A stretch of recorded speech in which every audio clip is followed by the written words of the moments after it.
Hello everybody, what's going on? And welcome back to another episode, the third episode of the Road to Glory career mode here with Forest Green. We've got 4 games of action coming your way, including a couple of sims as well. So about 6 or 7 games we get through today, starting with the transfer deadline day. I mentioned at the end of last episode I wanted to try and bring in a couple more players to help out the team. Unfortunately, nobody was available that really made me think about, making movements in the window. So we counted down transfer deadline day. We made no new signings. So the team is the same as what you saw in the previous episode. So I'm kind of just relying now on youth players coming through our academy. We've got one here, Mr. Ollie White, a decent potential alongside Harvey Barker as well. We picked them both up in that scout report that we just got there. And Ollie White has 5-star skill moves, but only a 2-star weak foot. So we shall see how long it takes him to kind of break through into the first team. But our first game of the day was against Ipswich in what I believe used to be the Checker Trade Trophy. It's now Leasing.com Trophy. And I was honestly thinking we were going to lose this game. So I simmed it away from home, and we ended up beating Ipswich 2-0. Yeah, I'm not sure how we managed that. But Ipswich, I thought were going to smash us. I thought they were going to knock us out quite convincingly. And it turned out I was wrong. So we moved through to the next round of the Leasing.com Trophy. Although I don't plan on playing it. So unless we get to the later stages towards potentially the final, I'll still be simming the next games. As I mentioned previously, the league is my priority. And that is where we will focus our attention to. So our first actual game of the day came against Cambridge. And they were dead bottom of the league coming into this. So I felt like we had to get 3 points. They started off pretty strongly. I think they had the first chance. It was offside. Then we hit the post with Williams, but it was also offside as well. The first goal, though, came from Winchester after a really nice pass through. Picked him out well. And he fired in with the left foot to make it Colchester. Cambridge 0, Forest Green Rovers 1. Colchester is to come later on in today, and they are sat in the top 4, so that's going to be quite a tricky game coming up. But we then had another chance to make it 2-0. Williams breaking through here, a nice through ball again, very much like we had for the first goal, and he slid it past the goalkeeper. Not the best finish in the world by Williams, but I don't care how the ball goes in, as long as it ends up in the back of the net. And you might remember, after last episode, we were struggling for goals until Williams popped up with the 2 goals towards the back end of the episode. And he's starting it off today with a goal right there. He should have had a second one. A nice move, little drag back on the edge of the area, got him into the box. His shot, though, was off target. And then with 7 minutes to play, Winchester broke through, tried to have the shot, you can see. No advantage played. I felt like he was fouled there, but it was in the box. It would have had to have been a penalty. However, the ball bounced down for Williams, and he made no mistake with this finish. Doubling his tally for the game, taking him on 5 in 7 for the start of this season. And if you consider it, I will show you the top scorers in a moment. He's gone from pretty much not being on the top scorers list to topping it. So quite ridiculous, really, but it's good to see him getting into the goal-scoring form because we're going to need those goals moving forward this year.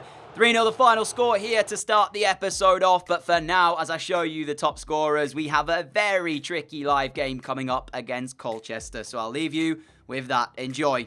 Colchester up next for us, and they sit 4th place currently in League 2. They were previously unbeaten as well, but they have gone on to lose their first game of the season. Crawley Town at the moment are the only unbeaten side in League 2. We have climbed ourselves up into 2nd place, so this should be quite a close game between us and Colchester. We've got a full strength 11, barring 1 player for the game. So Williams will start up front. He's found himself in some good form, scoring goals. So hopefully he can do that in this game here as well, which means Guruzeta will start on the bench. We've got Lopez coming in as well. But there was, I might have shown you it, some injury news as well. Rawson, he's picked up a 4-month injury. So one of my starting centre-backs, 6'4" Rawson is. He's now out for 4 months, which means I believe Kitching will be the man who comes in to try and hold down that spot. A 6'3", 19-year-old. So he's not as tall by literally an inch, but he's also a similar type of player, but he's not quite as quick as I maybe would have liked. That's where McGinley has the little bit of an advantage, a little bit quicker of the two, so he will have to do the chasing if there's a pacey striker we come up against. Gaber missed the first game through international duty, but he is back now and starts at right back. And of course, Lopez is the man we're looking at to try and assist any chances for Williams. Let's head off into game. This is going to be a real test here against Colchester, and one that hopefully will come out of the other end with 3 points in. Here is Pell for Colchester, and he's got a lot of space to work with here. Adams is trying to chase back to make a challenge. It's a ball back from Pell, which is blocked by McGinley. It goes to Bramall. Bramall inside to Robinson. Gets it back to. This is good from Colchester, and that's offside, as I was praising them, saying that they were good there. Really nice spell of possession. They're called for offside, but you can see we're not going to have it all our way in this game. So we will have to defend as much as we will try to attack. Great run this by Dawson as he's still got possession. Finds Winchester. Winchester, great little touch. Mondal's there with the pass, and here we are then for our first real opportunity. Mondal, great little cutback. Still got it too, as he's still got possession. Mondal, all the way, gets the shot away as well. And Gherkin has saved it well with the left hand. What a run by Mondal. It deserves to be finished. Here is Williams. This will be the last chance of the first half if we can get it. Winchester towards the feet of Williams. Ball through towards Dawson. Dawson back to Williams. And he just couldn't quite get the shot on the ball. And that will end off the first half of football here. Nothing to separate either side thus far. It's been a very close contest, as suspected.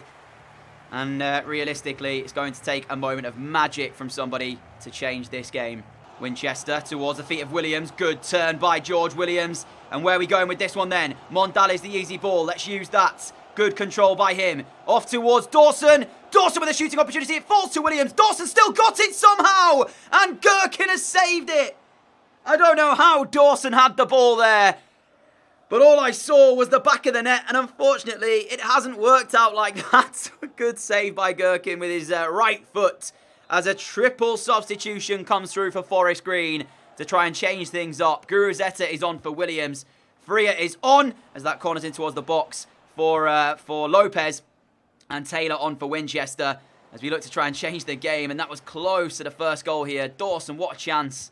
Taylor towards Gaber. Gaber now looking for the run of Freya, which didn't really come. And we've lost possession cheaply. 15 minutes to play here. And look at the counter-attack that's on for Colchester. We must deal with this, otherwise we are going to throw it away if they can find the goal. Cowan Hall looking to send the cross in. There it is towards the near post. There's Newble. And it's straight into the hands of Thomas. That could have been much, much different if that shot had been better. Oh, Newble's in. Oh, Newble's in and Newble scored. 5 minutes from time. Colchester 1, Forest Green Rovers 0. Have we just lost it at the death? Can't believe this.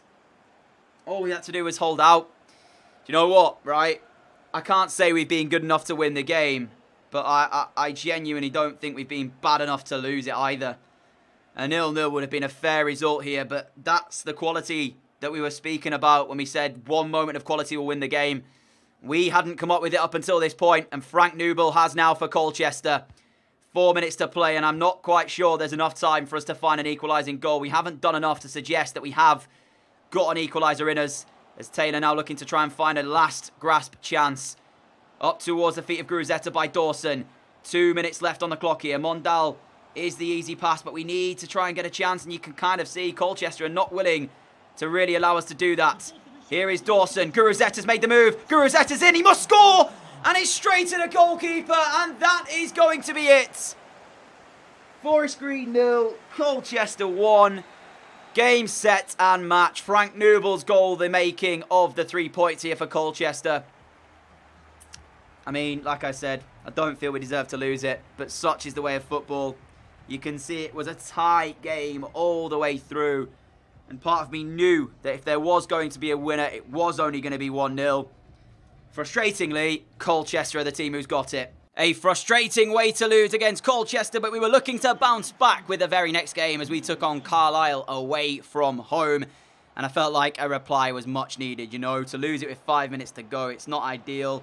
Didn't feel, like I said, like we deserved to, so I wanted quite a big reply here against Carlisle. And it started off really well. 8 minutes into the game, that man again, Williams, was through on goal and he fired home to make it 1-0 Forest Green for his 6th of the season. And then into the second half, Williams battling away was taken out there by the captain of Carlisle. I thought we were going to see a red card. The referee decided that that was worthy of a yellow card. But if you watch that back, Williams is clean through. So, in my opinion, he was very, very lucky there, the captain, to only get away with the yellow card. But Mills took the free kick, had the effort, wasn't too far away. It was easy in the end, though, for the goalkeeper. It would have had to have had a lot more power behind it to really test him. But we were dominant in this game, and it really did show. Winchester through to Freer. Freer backheeled it to Guruzeta, and he got his first goal for the club off the bench to make it 2-0 and pretty much wrap up the 3 points with about 20 minutes to play. And I have to say as well, it was really nicely done by Freer. He's a player that I'm not really giving too much game time to right now. We've got Mondal on the left. We've got, Lopez on the right. So Freer's kind of missing out, but I do feel that when he does play, he actually does pretty well. So maybe we'll have to think about starting him in the near future. However, it wasn't all rosy for us because we gave away a penalty. Gaber with a challenge inside our own penalty area. 9 minutes or 8 minutes to play-ish. And it was the penalty kick. I can have no complaints. It was a definite penalty.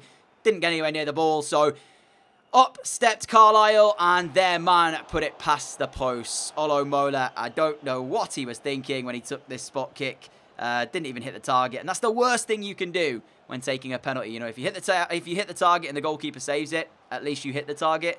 But he didn't even do that. So, yeah, very, very poor. We had another goal in us as well. Taylor, quite fortunate with the bounce, but nothing fortunate about the finish. A really well-struck shot past the goalkeeper. 4 minutes to play.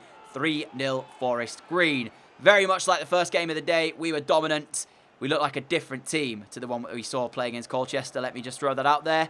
And all I was thinking coming away from this was, why couldn't we have had one of these goals against Colchester? But that isn't the way football works, sadly.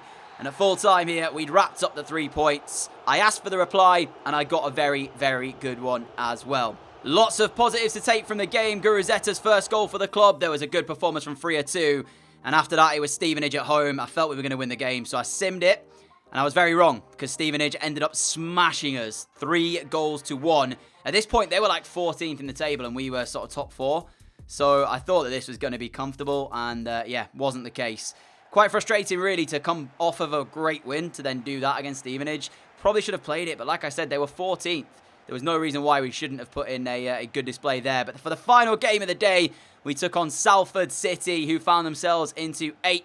We were 3rd heading into this game. Of course, Salford are a side that many people probably are going to do their road to glories with. It, of course, is owned by the class of 92 from Manchester United. And the way the game started, I just could not get the ball out of my box. I was trying to clear it with every single touch I was taking, and we were under pressure from the first 20 minutes. But thankfully, McGinley here mopped up the play and played his way out well, which led to Freer bursting down the left-hand side. He's got a lot of pace as Freer, but not much of an end product.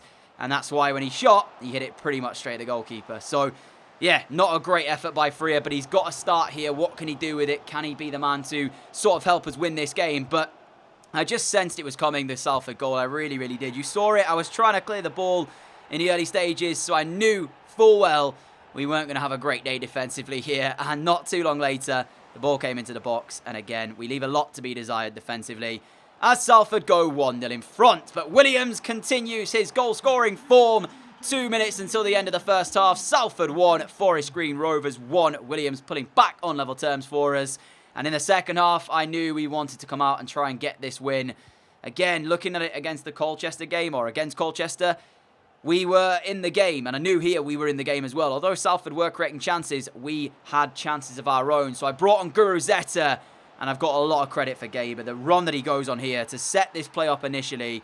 But you've got to give a lot of credit as well over to Guruzeta, because the ball back into Gaber's feet is brilliant. And that is what I spoke about when we signed him. His ability to get other players into the game with that passing stat that he's got. He's not as quick as Williams, hasn't got the good dribbling that Williams does, but he is able to hold up the ball and bring in other players into the play. And then Guruzeta got himself another goal for the club. About 8 minutes left, a great turn on the edge of the area before driving into it. And he smashed it off the inside of the post, making it 3-1 and giving us a 2-goal advantage, which I felt like that was job done pretty much.